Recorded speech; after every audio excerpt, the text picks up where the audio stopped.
Shalom, Kahalayim, Yahweh, Bahasham, Yahweh Shai, Waharachakwadash, the blinders to the apostles, bishops, and elders of GMS who rule well, who will learn this truth from, and salutations and blessings to you elect out there, starting with the 144,000 on down. So this lesson is coming off of a pretty much a street ministry, where last week we were going into the really Nahum chapter 3 verse 4, right, as it reads right here, because of the multitude of the whoredoms of the well-favored harlot, the mistress of witchcrafts that selleth nations through her whoredoms and families through her witchcrafts. The parallel between America being Nineveh or Assyria, Nineveh being the capital of the ancient kingdom of Assyria, but America is known as many things in the Bible. It's known as mainly Babylon the Great. Okay, it's known as Egypt, it's known as Sodom, it's known as Assyria or Nineveh. Okay, and or Nineveh, right? And this is coming from Grok. So I asked about the parallels, and we're going to read into it. It says, in the plain historical sense, this verse describes the ancient city of Nineveh, capital of the Assyrian Empire, as a seductive, alluring power that used its beauty, influence, sorcery like deceptions, and corrupt practices to dominate, enslave, and morally/spiritually ruin other nations and families. Assyria was known for its cruelty, idolatry, luxury, and aggressive empire building in the ancient Near East. The well-favored harlot, or charming, alluring prostitute in modern translations, is a metaphor in what is America known as, again, mainly Babylon the Great, aka the Great Whore, right? The Great Whore that sitteth upon the beast, the scarlet colored beast. Okay. All right, it says as a metaphor for how Nineveh drew people and nations into its web through enticement rather than brute force alone, only to betray and corrupt them. Now, I asked about GMS specifically. GMS and similar spiritual prophetic teachings applies this not literally to ancient Nineveh, Assyria, but spiritually and typologically to America today. The key reasoning you mentioned is that Assyria, while powerful, never claimed the whole world, right? Which I told Grok, I said, look, I said, Assyria never charmed the whole world. Now, in the NLT, verse 4, it says, all this because Nineveh, the beautiful, faithless city, right? Because this place is bugged out. You come here to sin. All right. If you want to win in this kingdom, you got to sin to win. When you come to America, whether you were born here or you came here as immigrants or whatever the case is, you came here to sin because you want to win. You want to make it in this world. And to make it in this world, you must sin. You must go off. You must transgress the laws of the Most High. Okay. You got to be a degenerate, a backstabber, a gossiper, a liar. Okay. A heartless person, pretty much, with no morality, if you want to make it in some way, shape, or form. Okay. And you got to have faithlessness. That's for damn sure. You know, your faith is in credit, right? That's your people's faith. So it says, mistress of deadly charms, enticed the nations with her beauty. She taught them all her magic, enchanting people everywhere, right? So going back here, right? Assyria, while powerful, never charmed the whole world or corrupted all nations and families on the global scale the way a modern superpower with worldwide media, culture, and economic reach can. America is seen as the current fulfillment, the well-favored harlot. What does that mean, well-favored, right? Among all nations, or mostly most nations, you are the prize. And that was the case for a lot of decades. Not currently, right? But currently you're seeing the speedy, accelerated downfall of America. But for decades, America was that place. Like, look, you got to go here. You know, if you want to be whatever you want to be, do what you want to do, follow your dreams. You know, all this crap. You know, self fulfillment, self worship. You got to go to America, right? It says, um, the well-favored harlot of our era because its influence is truly planetary through Hollywood, which is witchcraft, going into Hollywood, okay, going into magic, sorcery, the perception of America was mainly shaped through Hollywood internationally, right? Everybody's like, oh, look at that cowboy movie, look at this, look at that. This is America, right? The glamour, you know. And when you get to Hollywood for a lot of years, even before right now, what's going on in LA with Skid Row, it was a bunch of drug users, people that were homeless, people that thought they could make it, but you needed to have connections and really sell your soul. People thought you can just come here with dumb luck, maybe a little bit of talent, and make something of yourself, but not really. No. Forget there was a movie in the 90s about that, the homeless kids. Um, and they would come from different states trying to make it in. Pretty much, they ended up homeless on the street, either drug users or prostitutes, you know? But, like I said, you get lost in the glimmer, but the streets are paved with bullshit, man, pretty much. It's not what it seems, right? It says down here, right? Hollywood music, television, internet, fashion, consumerism, and soft power. Ancient Nineveh could not reach every nation and family the way American pop culture, values, and media do instantly today. Right? Here are the main spiritual parallels between ancient Nineveh and America in this interpretation. The well-favored harlot, global allure, and seduction. Nineveh was beautiful, wealthy, and architecturally impressive, a pleasant habitat that drew nations in with its splendor and then corrupted them. Spiritually, America is viewed as the glamorous harlot whose beauty and lifestyle, right? The American dream. That's it. Celebrity culture, Hollywood glamour, music and entertainment, charm and seduce the entire world. Nations and people are drawn to its image of freedom, success, and pleasure, right? And right when you're in the most climax of your decadence is coincidentally the exact same time of your decline, your downfall, right? This place is all about fulfillment, self-worship, pleasure, pleasing the flesh. Okay, no limits, The laws don't even work. The laws are bent. If you got money, you can do this, that, and the third. You got a good attorney, never mind an attorney, you got a good attorney team, a team of lawyers, you're good, you know?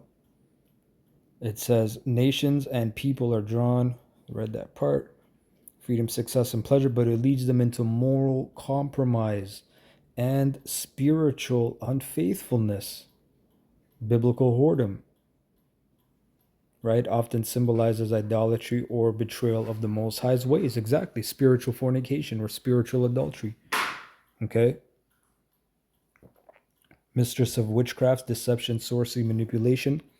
Ancient Assyria practiced literal sorcery, divination, and occult arts alongside its idolatry, using every trick to control and bewitch others. In the spiritual application to America, this points to modern forms of witchcraft. Hey, I didn't even type this in, bro. This is Grok, including the Greek pharmakia, linked to drugs or sorcery in scripture. See? Hey, this isn't chat. This is Grok. Brothers got me on the Grok right now. I don't know if chat would have been this deep, but I didn't even mention anything about this. So I would have asked if it didn't mention about what about pharmakia, and it already mentioned it. So pharmakia is a big one, we know. The pharmaceutical industry is worldwide. Pharmacies, drugs, prescription drugs, right? That's a big part of the sorcery and witchcraft, man. People don't even know how many people are on antidepressants, sedative drugs. They're just chilled out the whole fucking day. They don't have no willpower, no backbone. Okay, alongside the fluoride, the chemtrails, add all this shit in. The hormones, the pesticides in the meat and the vegetables. Add all this shit in. That's all witchcraft too. The aluminum and the deodorant. That's witchcraft. That's sorcery. That's potions, charms. Right? Work like a charm. Right? So again, Pharmakia, they did that documentary, um, on the forget that drug. There's so many drugs, man. On the opioid, right? How it messed up, and it showed you how it messed up society, not just one way, in multiple ways. You know how there's different avenues to sin with one drug. How killings become more prevalent, robberies, destruction of life. You know, just all kinds of shit that goes wrong. It's not just people getting addicted to this shit. There's all kinds of different consequences with this witchcraft. It pretty much just causes chaos, right? So pharmakia, media, propaganda, psychological influence through advertising and entertainment, which is what hypnosis really. It's a Freemasonic technique, hypnosis, hypnotism. They know how to do that. They know how to go from your left brain to your right brain, bypass the critical thinking stage, and just go into the pleasure centers and just influence you from there. They know how to do that, right? Promotion of occult or new age themes in movies, TV, music, and even pharmaceutical dependency. America's cultural output is seen as casting spells over the world, shaping values, right? For example, Disney programming. That's huge. That is huge. That starts from below 5 years old. That starts when you're young. Okay. We used to have them on VHS tapes. Now you guys have the streaming things and the internet and the tablets, and it's just more accessible and more bugged out. We had the bugged out shit too. We had the Little Mermaid and Aladdin and Lion King and all this bugged out subliminal messages in there. You can look it up. It's already been out for years. Sex written in the sky randomly, but you can't see it until you look at it, really. But all this subliminal shit, right? But right now it's just bold. It's out there, right? Just like Second Ezra 5:7, I believe, or 5:8. The Sodomitish sea shall cast out fish and make a noise in the night that many have not heard, but they shall all hear the voice thereof. That noise, that madness, man. That new hey, this place is completely bugged out, right? Out of order. Um, America's cultural output is seen as casting spells all over the world, shaping values, desires, and worldviews through subtle deception rather than overt conquest, which is the slickest, um, I'll say, most pretty much the best way to do it. You can prolong your rulership with that way rather than outright conquest, because people will love you, and more so people will not only love you, they'll depend on you. You'll be the dependent, or they'll be the dependent. Okay. Selleth nations through whoredoms, corrupting and enslaving whole nations. Nineveh didn't just conquer militarily, it seduced nations into alliances, idolatry, and dependency, then sold them into bondage. Spiritually, America is seen as doing this through cultural and economic imperialism. Its media, corporations, and exported lifestyle sell nations into adopting secularism, materialism, sexual immorality, and godless values. Through global content or entertainment, trade, debt structures, and soft power, America influences governments and cultures to align with its ways, often at the cost of their own traditional or biblical foundations. What ancient Assyria did regionally, America does worldwide. And this is why when you go into Isaiah 10 and 5, O Assyrian, the rod of mine anger, and the staff in their hand is mine indignation. I will send them against an hypocritical nation, and against the people of my wrath will I give him a charge to take the spoil and to take the prey, and to tread them down like the mire of the streets. Howbeit he meaneth not so, neither doth his heart think so, but it is in his heart to destroy and cut off nations, not a few. Right, and this is going into Esau, Edom mainly. Again, it can apply to ancient Assyria, but as we go down further, you're going to find out really it's talking about America. Okay, and this is going into the fact that these nations, these kings, this king, whatever king is ruling, they have no free will. He meaneth not so. In the NLT, it says, but the king of Assyria will not understand that he is my tool. His mind does not work that way. His plan is simply to destroy, to cut down nations to cut down nation after nation. And why is this plan? Why is this plan simply to destroy? Because the Most High put it in His Spirit. All the spirits have Most High's plan in them. You're just living out the plan. You're living out what the Most High set you forth to do. Your lot. You're wound up as soon as you're born. You got that clock on. You people in the world like to say you can't beat Father Time. Father Time. Well, Father Time is Yahweh, right? Through His Son, Bahashem Yahweh Shai. You can't beat them exactly, right? But you want to give it to some Cronus, God of time, Father Time. All right, you want to give that to the idol. All right, but Father Time is Yahweh Bahashem Yahweh Shai. Okay, and He puts into your spirit, or I should say, He puts the plan into your spirit. Your spirit has a pre-program. Elam got his pre-program. Esau got his pre-program. The Israelites, you got your pre-program, and you're not going along with your program right now. You're being something else. You're being a wicked piece of shit. That's why the Most High is jacking you up. Esau, you're doing a beautiful job. Okay? You're being who you are meant to be. Right? Now, down here is the point that you find out it's not talking about ancient Assyria.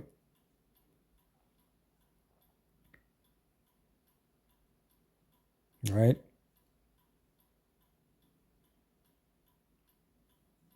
Verse 14. Yeah, verse 14 is the point. And my hand hath found as a nest the riches of the people, and as one gathereth eggs that are left, I have gathered all the earth. Ancient Assyria never did that. Right? And there was none that moved the wing or opened the mouth or peeped.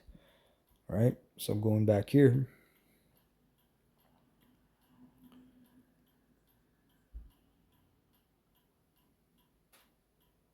America influences governments and yeah, that was the point down here. It says families through witchcraft breaking down the family unit.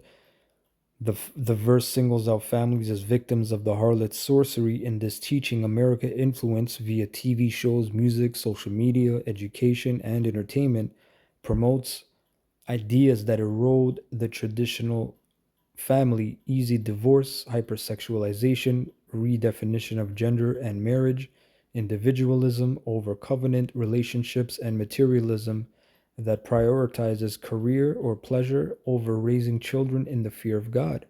These messages reach into homes across every continent, selling families into spiritual and moral decay, just as Nineveh's influence corrupted households in its day. Damn. That's facts. You can't say nothing to that. That's facts. Okay? This is what it promotes. Degeneratism, right? Easy divorce, hypersexualization, all kinds of theories on what a gender, how many genders are there? Anyway, superpower, status, and ultimate judgment both are the dominant world power of their time. Wealthy, military strong, culturally influential, and arrogant in their security, Nineveh thought it was untouchable. The spiritual parallel sees America in the same position. Okay? And that was pretty much the point. There was another point I had, but I didn't save it, and it was about the military. I have to mention this. Nineveh or Assyria was very cruel, right? They would flay their captors, their enemies, skin them, They would be very cruel. And America's the same way. You got them CIA torture rooms, places that nobody knows where the fuck they are, and they're just torturing people. You had an ex-CIA guy. He said there was a guy who got tortured, and he fucking died. His heart stopped, and they brought him back. They had an ECG, right? The shock, right? Clear. Shocked his heart. He came back, and they started torturing his ass again. you know, hey, Esau's the harbinger of death. So there's a lot of different parallels. Another parallel is the fact that Assyria, one of the main gods of Assyria, was Ishtar. Coincidentally, this Friday, known as Good Friday, is Easter. We're coming into the time of Easter, which is clearly shows you, right? This is a federal holiday, a statutory holiday, meaning it's paid. It's a serious holiday. It's a national holiday. So this tradition is upheld in this kingdom. America as well as Canada, but America we're talking about, right? Ishtar was the paramount goddess in the Assyrian pantheon, right? Revered as the complex deity of love, sexuality, fertility, and war. As a queen of heaven, which that goes back to what? What does queen of heaven go back to? Ancient Babylon, Paleo Babylon. Semiramis is the queen of heaven, right? Which was the wife of Nimrod, right? And their son Tammuz, which was the Trinity, right? That's why in the scriptures there's no Trinity. You Christians and you Catholics and you want to talk about there's a holy Trinity. You're talking about a pagan Babylonian concept. There is no Trinity in the Bible. Okay? As a queen of heaven and patroness of the king, she held immense power, often depicted standing on a lion, and was central to Assyrian military and religious life. So, again, another point as to why America today is known as Assyria, because America embodies and encapsulates all these different customs. We'll use the term Hamitic Canaanite customs, you know, because a lot of the pre-flood knowledge was carried through the Hamites, namely Canaan, of course, Cush as well, with the ancient Babylonian kingdom. All right. So anyway, hope you're edified with that. Call halayim la Yahweh Bashem Yahweh Shai Waharachak Shalom to the elect.